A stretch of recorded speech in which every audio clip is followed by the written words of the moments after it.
Olá! Nessa videoaula de hoje, iremos conhecer alguns objetos da nossa barra de ferramentas do Ellipse E3. Entenderemos também algumas das principais propriedades destes objetos e como elas são úteis no desenvolvimento do nosso projeto do supervisório. Vamos falar inicialmente sobre os objetos forma. Dentre os objetos formas, o primeiro que nós vamos trabalhar é o objeto linha. O objeto linha, nós temos a oportunidade de criar alguma linha. Esse tipo de linha é interessante quando a gente está fazendo, por exemplo, alguns diagramas elétricos no supervisório. Nós podemos fazer com que a propriedade de cor dessa linha modifique conforme o tipo de sinal que ela está recebendo em função do nosso processo. Vamos, no caso, mudar a cor da borda para este componente. Olha, aqui eu selecionei a tela. Agora eu vou selecionar a linha. Então nós estamos com a janela de propriedades da linha. As propriedades da linha nós vamos trabalhar com a propriedade borda. Veja que a borda da linha está na cor branca. Então vamos mudar essa cor para preto. Mudando para preto, agora nós conseguimos ver claramente este nosso objeto linha. Podemos também modificar o tipo de borda desse objeto. Veja que nós estamos tratando de um objeto que é uma linha contínua. Neste caso, o border style está como normal. Podemos colocar como tracejada, ou seja, dash. Se você reparar, nós temos agora vários traços formando este objeto linha. Podemos também modificar para dot, ou seja, para pontos. Será uma linha pontilhada, uma linha traço ponto, traço ponto ponto ou nenhum. Vamos deixar da forma normal. Outra característica que nós podemos modificar também é a espessura dessa linha, que é o border width. Vamos modificar este valor para, por exemplo, 50. Note que a espessura da linha aumentou. Então, essas são as principais propriedades que nós vamos lidar com este objeto linha. No entanto, nós temos outras propriedades: camada, propriedade comportamento, efeitos 3D, identificação. Nós podemos alterar o nome deste objeto, as medidas, ou seja, todas as informações de medidas sobre esse objeto aqui. À medida que eu mudo o comprimento dele, ele modifica as suas propriedades. Preenchimento e sombra. Então, são algumas propriedades deste objeto que são interessantes para a gente poder modificar. O outro objeto que nós vamos ter, que vai ser muito parecido com esse aí, vai ser o objeto conector. A diferença do objeto conector é que ele vai mostrar para nós, tá, os pontos de referência quando fizermos conexão. Neste caso, ele não está aparecendo porque o objeto conector, ele é como se fosse uma linha. Então eu vou modificar as propriedades dessa linha. Então, na borda eu vou modificar a cor para preto, para que eu possa visualizar mais claramente como está aquele objeto que eu acabei de criar. Veja que esse objeto ficou na forma que nós criamos, ok? Vou deletá-lo novamente, vou selecionar o objeto. Note que nas extremidades e no centro dessa linha eu tenho um ponto de conexão onde eu posso conectar o meu objeto conector. Modificando as propriedades para que eu possa visualizar, agora eu tenho a forma do meu conector. Podemos mudar para o conector então as propriedades de cor, tá? E com isso nós conseguimos desenvolver vários tipos de formas aqui no Ellipse com esses objetos, tanto o conector quanto com o objeto linha. Agora veremos o objeto retângulo. Este objeto também é muito interessante. Nós podemos modificar suas características de borda, suas camadas, seu comportamento, efeitos 3D, identificação, medidas, preenchimento e sombra quando for o caso. O que nós mais trabalhamos com esse objeto são as propriedades borda e a propriedade preenchimento. Na propriedade borda, vamos modificar a borda deste objeto para cor preto. Ok? Não vou mexer em mais nenhuma das propriedades da borda. Vou trabalhar agora com o preenchimento. Aqui no preenchimento, pessoal, verificamos que nós temos o background color, ou seja, qual é a cor do fundo, o background style, ou seja, como é que é o estilo do background, o fill style, como é que é o estilo de preenchimento, o foreground color, qual é a cor da frente desse objeto, ou seja, esse objeto aqui já possui duas camadas, então ele tem uma camada do fundo e a camada da frente. Então nós podemos alterar a cor dessas camadas. Podemos também aplicar o gradient style. No caso, não vamos trabalhar com essa propriedade ainda. Horizontal fill style, horizontal percent fill. Essa propriedade nos mostra qual é o valor do preenchimento horizontal. Então, olha só, horizontal percent fill. Quando nós fazemos o desenho desse objeto, ele possui um comprimento total e uma altura total. Esta propriedade define o preenchimento como sendo um valor de 0 a 100 na horizontal. Então, nesse caso, essa propriedade está com valor 100. Se nós alterarmos um valor para menor que 100, exemplo 50, este preenchimento será modificado. Veja bem, apareceu essa cor cinza. Essa cor cinza é a cor do fundo. Então nós podemos também alterar esta cor do fundo, que é o background color. Por exemplo, eu vou colocar um preto aqui. Tá bom?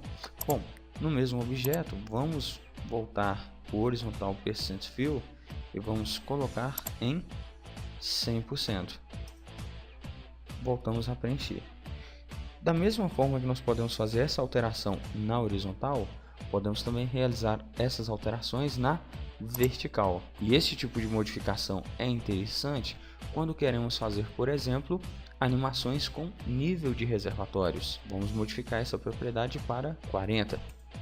Vamos mudar para 21. Vamos modificá-la para 0.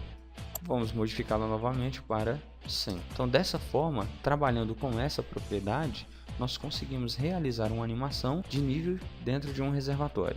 Todos os outros objetos em formas, como o retângulo arredondado, o elipse, o arco de elipse, o polígono e o polígono de curvas, todos eles vão possuir as mesmas propriedades que nós podemos aplicar conforme a nossa necessidade dentro do supervisório. Vamos utilizar aqui o objeto retângulo arredondado. Só a diferença é que nas esquinas do objeto ela vai possuir um arredondamento. O objeto elipse, você cria um círculo, tá? Da forma que você quiser o elipse. Temos também o arco de elipse. Bom, com esse objeto aqui a gente pode colocar na forma normal e alterar conforme a nossa necessidade dentro do programa. O outro objeto que nós vamos ter será o polígono.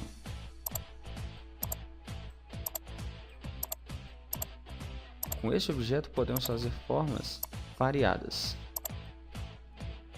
Podemos fazer várias formas conforme a nossa necessidade. Para finalizar, nós temos o outro componente, que é o polígono de curvas, que trabalha da mesma forma que o polígono anterior, a diferença é que as esquinas serão arredondadas.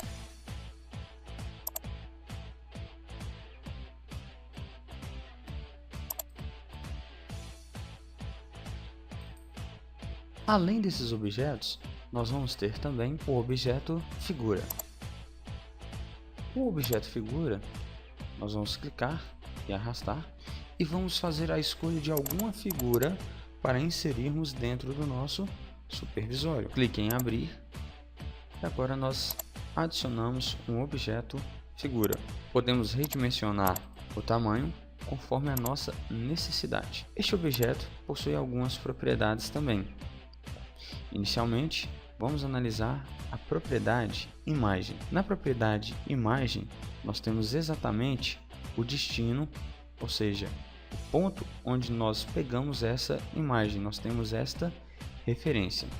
Bom, esta é uma das formas que nós temos para poder inserir imagens dentro do nosso projeto. No entanto, esta não é uma boa solução, pois se nós modificarmos este projeto, por exemplo, de computador, ele não terá mais o mesmo endereço e isso acaba deixando a imagem vazia. Logo, nós não vamos inserir imagens rotineiramente desta maneira. Mais adiante, aprenderemos como inserir imagens dentro do nosso projeto. Outra propriedade que é muito interessante é a propriedade de transparência do nosso objeto. Vejam que o fundo dessa imagem ele é branco. Então, se nós queremos remover esta cor branca da nossa imagem, nós temos que aplicar uma transparência. Para isso, nós vamos em transparência, vamos Transparent Mode. Ele está desabilitado. Vamos habilitar por Bicolor. Quando nós colocamos Bicolor, ele vai utilizar exatamente a cor de cima. Aqui já está em branco, então veja que nossa imagem agora não tem mais aquele fundo branco. Mas se eu tivesse colocado em preto, a nossa imagem nada iria modificar, tá bom? Vamos colocar então a cor branca. Vamos remover o fundo da imagem. Outro objeto muito interessante é o uso do texto. A gente vai simplesmente clicar na tela e vai escrever o texto que desejamos ter. Então, por exemplo, válvula T01. Clique em Enter e acabamos de criar um texto chamado válvula T01. Podemos modificar algumas propriedades deste texto. Veja que esse texto ele está na cor preto. Então, na aparência, a propriedade aparência, nós temos a propriedade Text Color. Podemos modificar essa cor, por exemplo, para vermelho. Sendo assim, nós realizamos a alteração da cor deste texto. Podemos também trabalhar com as propriedades de borda, camadas, comportamentos e por aí vai. Basta virmos na propriedade Value do nosso objeto e modificar. Então, tanque 01 e nós automaticamente iremos modificar a propriedade do nosso objeto. Perceba que o texto não está alinhado. Podemos aplicar os alinhamentos que nós já estamos acostumados a trabalhar com as ferramentas do Office. Texto à direita, centralizado e texto à esquerda. Vamos colocar texto centralizado, ok? Podemos aplicar negrito ou não, o itálico, ou podemos também sublinhar. Outra forma de modificar a cor, podemos escolher a cor que queremos e modificar no objeto de texto. Bom, essas propriedades aqui de cima só vão ficar habilitadas se nós estivermos trabalhando com objetos do tipo texto. Vamos falar agora sobre um objeto muito interessante, que é o objeto display. Os displays são utilizados para receber informações de valores dentro do nosso processo. Eles vão exibir internamente o valor de alguma das nossas variáveis. No momento, nós não vamos trabalhar com ele ainda. A partir do momento que nós começarmos a trabalhar com as tags, iremos ver como podemos configurar este objeto. Outro objeto também muito interessante é o objeto setPoint. Este objeto setPoint permite que a gente possa realizar o setPoint de valores, ou seja, definir valores dentro do nosso supervisório. Como exemplo, podemos utilizar um objeto setPoint e inserir neste objeto o tempo que queremos para o nosso processo funcionar corretamente. Na próxima aula, iremos iniciar os estudos das tags. Iremos fazer as chamadas associações dos objetos com os objetos tag. Até lá!